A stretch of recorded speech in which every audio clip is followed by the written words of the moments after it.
The world is such a corrupt place because everybody wants to help somebody without first helping himself.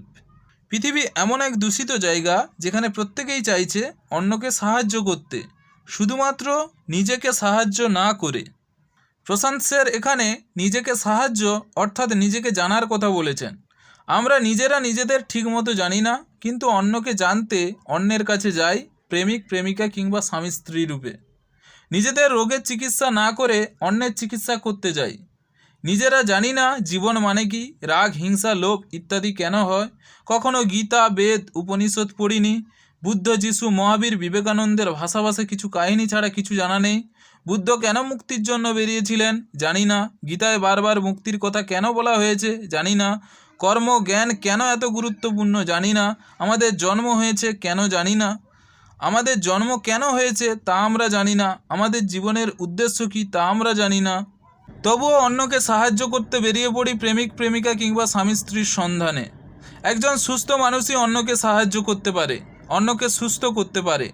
কিন্তু একজন অসুস্থ পরাধীন মানসিকতার অজ্ঞানতায় ভরা মানুষ কিভাবে অন্যকে সাহায্য করবে? প্রথমে তো তাকে সুস্থ হতে হবে, তারপর অন্যকে সুস্থ করবে, অর্থাৎ অন্যের সাথে সম্পর্কে জড়াবে।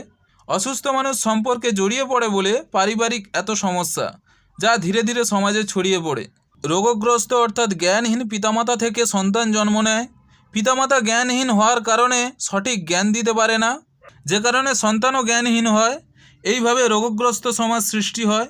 যেমনভাবে ভাইরাস ছড়িয়ে পড়ে সমাজে।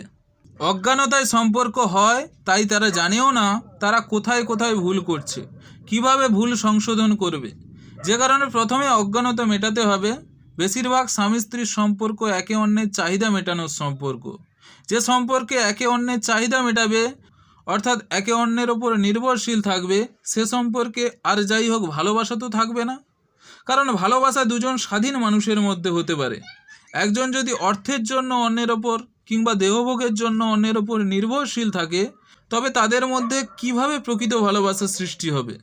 যে কারণে অসুস্থ মানুষের সন্তান জন্ম দেওয়ার থেকে নিজে সুস্থ হয়ে সমাজকে সুস্থ করা অধিক গুরুত্বপূর্ণ।